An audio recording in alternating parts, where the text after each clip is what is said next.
Miq të dashur, përshëndetje, ju uroj sot mirëseardhje në ciklin e programeve Rruga me Doktor Michael Youssef.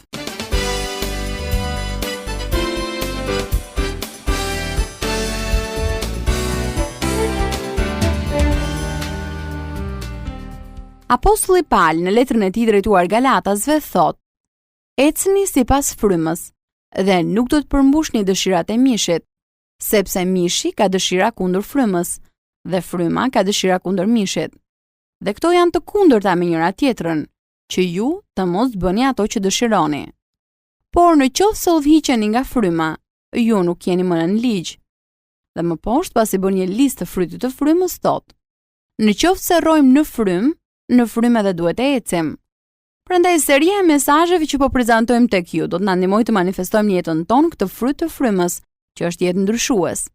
Në këtë seri, Dr. Youssef ka analizuar nga afër se cilin fryt të frymës: dashurinë, gëzimin, paqen, durimin, mirëdashin, mirësinë, bujarinë dhe së fundi pan besnikërinë.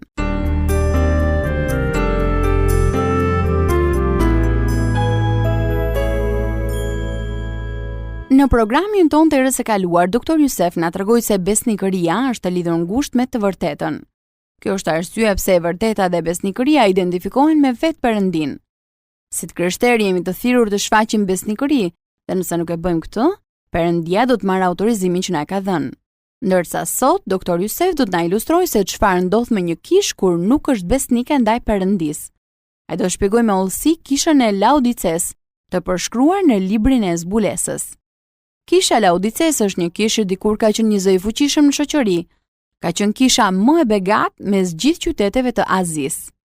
Por mes një begatie të tillë, të krishterët nuk ishin besnik dhe ishin krenar shpirtërisht. Hello listening friends. Të nderuar dëgjues, përshëndetje të gjithëve. We are always glad that you tune into this program. Ne jemi gjithmonë të kënaqur që ju ndiqni këtë program. In our last broadcast, I promised you that I would describe the Church of Laodicea, Në programin ton të fundit ju premtova se do t'ju përshkruaja kishën e Laodices, which we read about in the book of Revelation. për të cilën ne lexojmë tek libri i zbulesës. For those of you who are listening to our broadcast for the first time, Për ata që ndjekin programin ton për herë të parë, we are drawing close to the conclusion of a series of messages about the fruit of the Spirit. ne po i afrohemi fundit të serisë së mesazheve për frytin e frymës. Today we are discussing the fruit of faithfulness. Sot po diskutojmë frytin e besnikërisë. Last time we started to discuss the example of an unfaithful church. Herën e kaluar filluam të diskutonim shembullin e një kishe jo besnike. Unfortunately, this church, the Church of Laodicea, is a good example of how much modern church has become. Dhe fatmirësisht kjo kisha Laodices, është një shembull i mirë që tregon se si është bërë sot kisha moderne. Laodicea is a church that has replaced repentance with psychology. Laodicea është një kishë që ka zëvendësuar pendimin me psikologjinë. The Laodicean church is a church where preachers preach sermons to make people feel good instead of being good. Kisha e Laodices është një kishë ku predikuesit predikojnë për t'i bërë njerëzit të ndihen mirë në vend që të jenë mirë. Laodicea is a church that was outwardly successful. Laodicea është një kishë e suksesshme së jashtëmi. Laodicea is a church that once was powerful voice in society. Laodicea është një kishë që dikur ka qenë zë i fuqishëm në shoqëri. Laodicea is a church that was most prosperous among all of the Asian cities. Laodicea është kisha më e begatë mes gjithë qyteteve të Azisë. And yet Laodicea is a church that was unfaithful. Dhe megjithatë, Laodicea është një kishë jo besnike. The Laodicean church was established by Epaphras. Kisha e Laodices ishte themeluar nga Epafrahi. Let me tell you a thing or two about Laodicea the town. Më lejoni t'u tregoj disa fakte lidhur me qytetin e Laodices. Laodicea had a vibrant economy. Laodicea kishte një ekonomi të begatë. Their gross national product was off the chart. Produkti i tyre i madh kombëtar ishte jashtë listës. They had no inflation. Ata nuk kishin inflacion. The stock market was at all times high. Bursa ishte gjithë kohën e lartë. The shining black wool and linen exports broke all records. Eksporti i mëndafshit të zi me shkëlqim dhe pëlhurave të lirit thyente të gjitha rekordet. Their pharmaceutical industry was booming. Industria e tyre farmaceutike ishte e suksesshme, especially an eye salve factory that was exporting all over the world. veçanërisht një fabrik për balsamin e syve që eksportonte prodhime në mbar botën. That is why God calls them blind. Ja pra pse Perëndia i quan ata të verbër. They were experts on eye salves. Ata ishin ekspertë të balsamit të syve. They produced it and sent it all over the world, Ata e prodhonin atë dhe e dërgonin në mbar botën, but they were blind. por ata ishin të verbër. They thought they were rich, but they were not. Ata menduan se ishin të pasur, por nuk ishin. Their medical school trained the best doctors in the whole world. Shkolla e tyre e mjekësisë trajnonte doktorët më të mirë në të gjithë botën. And Laodicea was the banking center of the world. Në Laodice ishte qendra bankare e të gjithë botës. In the midst of such prosperity, the Christians grew unfaithful and spiritually proud. Në mes të një begatie të tillë, të krishterët ishin jo besnik dhe krenar shpirtërisht. It was making God sick. Ata po mërzisnin Perëndin. He said that they were neither cold nor hot. Ai tha se ata nuk ishin as të ftohtë dhe as të ngrohtë. He said to them they were lukewarm. Ai u tha atyre se ata ishin të vakët. Have you ever drank a lukewarm water? A keni pirë ndonjëherë ujë të vakët? It makes you nauseous. Të bën të vjellësh. You want to vomit. A doni të vjellni? And that is what God is saying. You are making me sick because you're neither cold nor hot. Dhe ja pse Perëndia po thot, por mbasi je kështu i vakët dhe as i ftohtë dhe as i ngrohtë, unë do të vjell nga goja ime. In Revelation 3:20, God extends to them an invitation to return back to be faithful to the Lord Jesus Christ. Tek Zbulesa kapitulli 3 vargu 20, Perëndia i fton të kthehen sërish që të jenë besnik ndaj Zotit Jezus Krisht. He said to them in verse 20 of chapter 3, Ai u tha atyre në vargun e 20 të kapitullit 3. often this passage is quoted as an evangelistic endeavors that God is saying to the sinner, I want to come into your life. Shpesh ky pasazh citohet si një sipërmarrje ungjillëzuese që Perëndia i drejton mëkatarit. Dua të vi në jetën tënde. But that's not what he means here. Por në fakt këtu nuk ka këtë kuptim. God is talking to the believers here in Laodicea. Perëndia u thot besimtarve të Laodices. He's talking to Christians.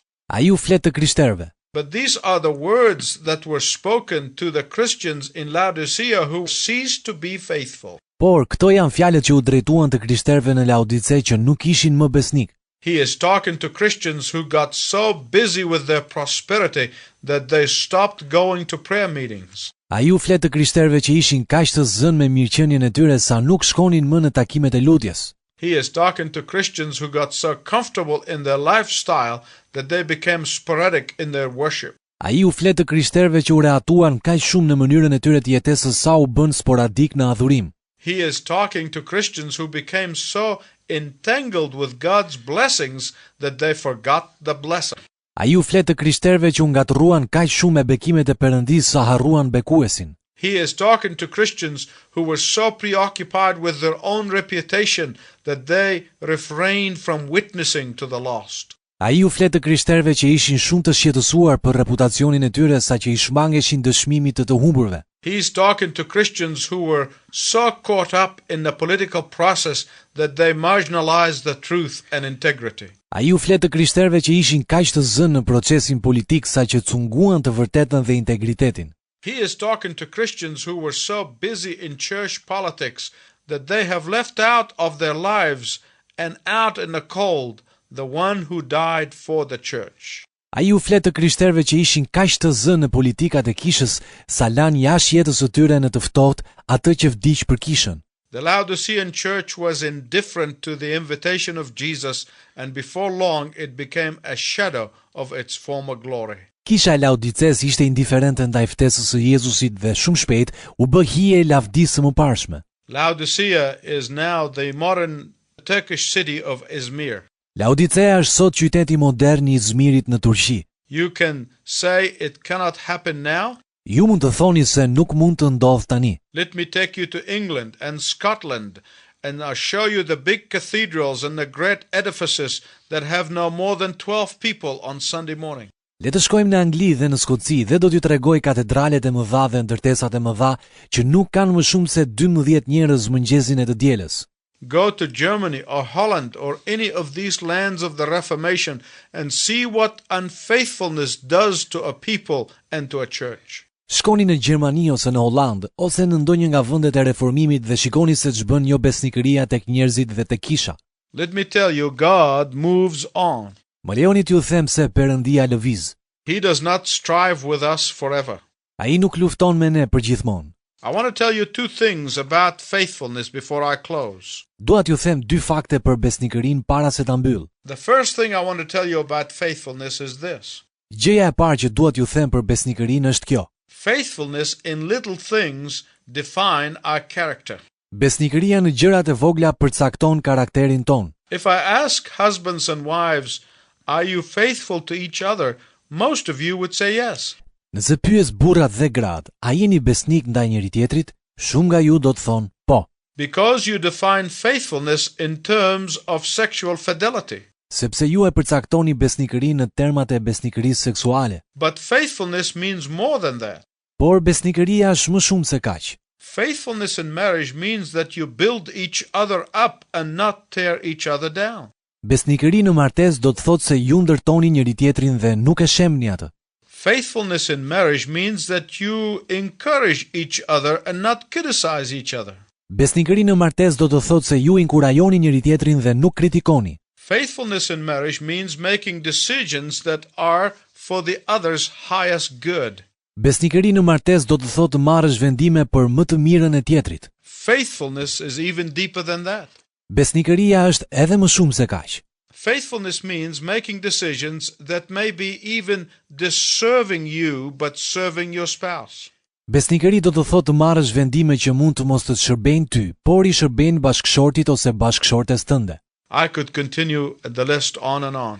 Unë mund ta vazhdoj këtë listë pafund. Faithfulness in little things means faithfulness in big things. Besnikëria në gjëra të vogla do të thotë besnikëri në gjëra të mëdha. Faithfulness in little things define our character. Besnikëria në gjërat e vogla përcakton karakterin ton. Listen to what Jesus said in Luke 16:10. Dëgjoni se çfarë tha Jezusi tek Luka kapitulli 16 vargu 10. Kush është besnik në të vogla është besnik edhe në të mëdhat, dhe kush është I padrejtë në të vogla është I padrejtë edhe në të mëdhat. Faithfulness at work means you are faithful whether the boss is watching you or not. Besnikëri në punë do të thotë të jeni besnik edhe nëse shefi nuk ju shikon. Faithfulness at work means you are faithful whether you are appreciated or not. Besnikëri në punë do të thotë se jeni besnik edhe nëse nuk vlerësoheni. Faithfulness at work means you are faithful whether you are rewarded or not. Besnikëri në punë do të thotë se jeni besnik edhe nëse nuk shpërbleheni. And the reason for that is because first and foremost you work for God and He is your boss. Dhe arsyeja për këtë është sepse së pari dhe mbi të gjitha ju punoni për Perëndin dhe Ai është shefi juaj. Someone once said, Dikush ka thënë, by working faithfully 8 hours a day, you may eventually be a boss and then work 12 hours a day. duke punuar me besnikëri 8 orë në ditë, përfundimisht mund të bëheni shef dhe pastaj të punoni për 12 orë. I often say that people who have the most demanding bosses are those who work for themselves. Shpesh them se njerëzit që kanë shefat më kërkues janë ata që punojnë për veten. Faithfulness in small things defines our character. Besnikëria në gjëra të vogla përcakton karakterin ton. Secondly, Së dyti, don't let immediate lack of rewards cloud your vision for faithfulness. mos lejoni që mungesa e tanishme e shpërblimeve të turbulloj vizionin tuaj për besnikërinë. In the 90s, where people got used to companies making big profits, Në vitet 90 kur ne u mësuam me përfitimet e mëdha të kompanive, we have developed short-sightedness and lost vision of the big picture. ne u bëm dritshkurtër dhe u humbëm vizionin e pamjes së madhe. I personally shudder over what will happen to a society that only thinks in terms of the short picture. Personalisht rrënqethem kur mendoj se çdo të ndodh një shoqërie që mendon vetëm për një vizion të shkurtër. The loss of vision for the future is demoralizing. Humbja e vizionit për të ardhmen është demoralizuese. When you lose vision of the big picture, you lose a vision for God. Kur ju humbisni vizionin e pamjes së madhe, ju keni humbur vizionin për Perëndin. But in the work of God, you must think of the long vision and the big picture and keep them in mind. Por në veprën e Perëndis duhet të mendoni për vizionin që zgjat dhe pamjen e madhe dhe t'i mbani ato në mendje. Don't have short-sightedness when it comes to faithfulness. Mos jini dritë shkurtër kur bëhet fjala për besnikërinë. I read the following hypothetical scene in a book recently. Së fundmi, kam lexuar një skenë të supozuar në një libër. It said, imagine that you are traveling back in time to 1st century Jerusalem. Thuhet kështu: imagjinoni sikur ktheheni mbrapa në kohën e shekullin e parë në Jeruzalem, In the days of the early church. në ditët e kishës së hershme. As you walk along a busy street near the temple, Ndërsa ecni përgjatë një rrugë plot gjallëri pranë tempullit, you interview several of the people walking along the street or working in the market. intervistoni njerëz të ndryshëm që ecin gjatë rrugës ose që punojnë në treg. You pick the individuals to talk to them at random, Rastësisht zgjidhni individët për të biseduar and you ask each of these typical Israelites a few questions. dhe i drejtoni këtyre izraelitëve disa pyetje.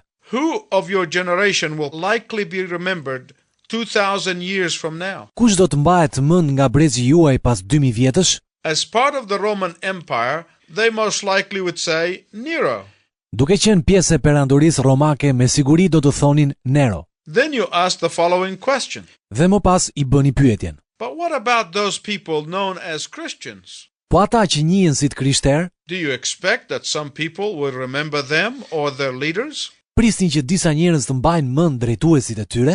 These 1st century Israelites may find it very hard to contain their laughter. Izraelitët e shekullit të parë mund ta kenë shumë të vështirë të mbajnë të qeshurën. In fact, their response might very well be a snide remark like, them?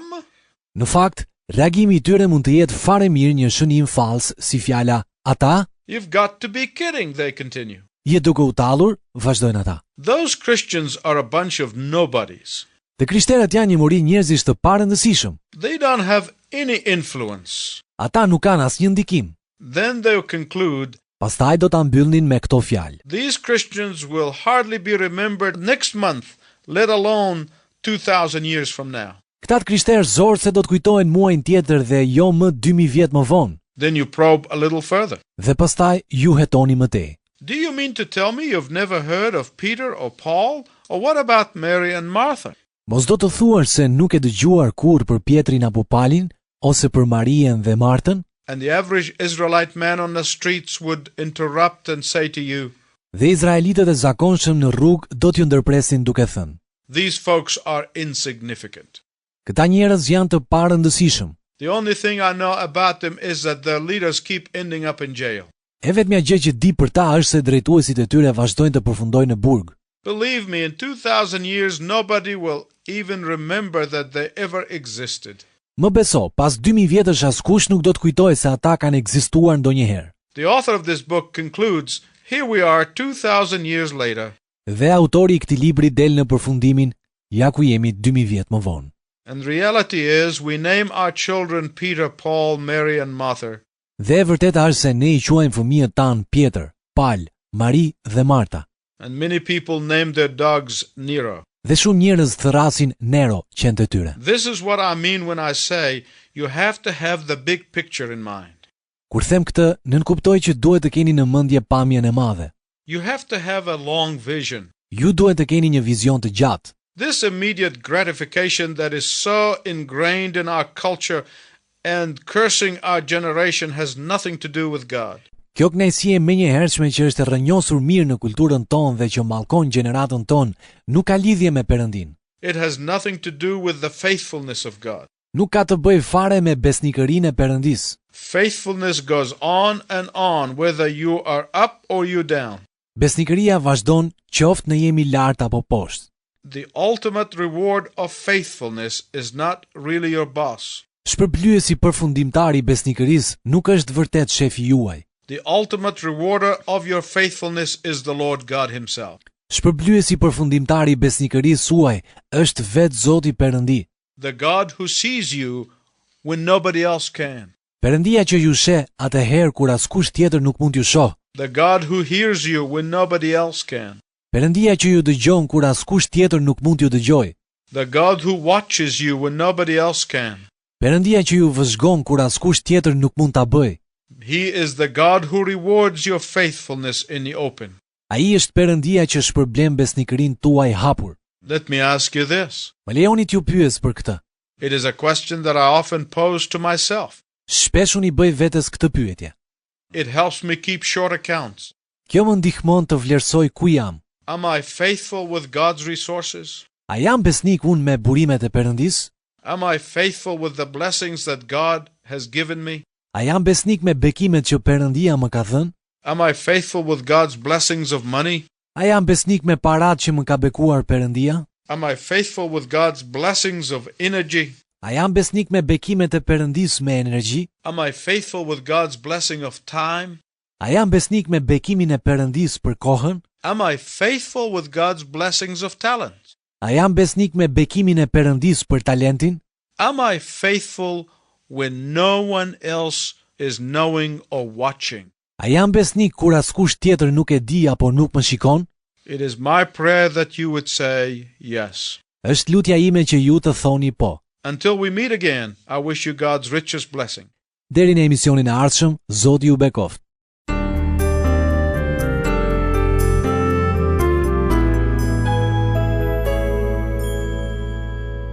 Miq të dashur, këtu kemi ardhur në minutat e fundit të programit tonë dhe për ditën e sotme. Në mesazhin e sotëm, doktor Jusef na tregoi se duhet të ecim në besnikëri, duke ditur se Perëndia është përblyesi përfundimtar i besnikërisë tonë. Perëndia që na sheh atëherë kur askush tjetër nuk mund të na shoh. Ai që na dëgjon kur askush tjetër nuk mundet. Ai është Perëndia që do të na shpërblej hapur besnikërinë tonë në kohën e duhur.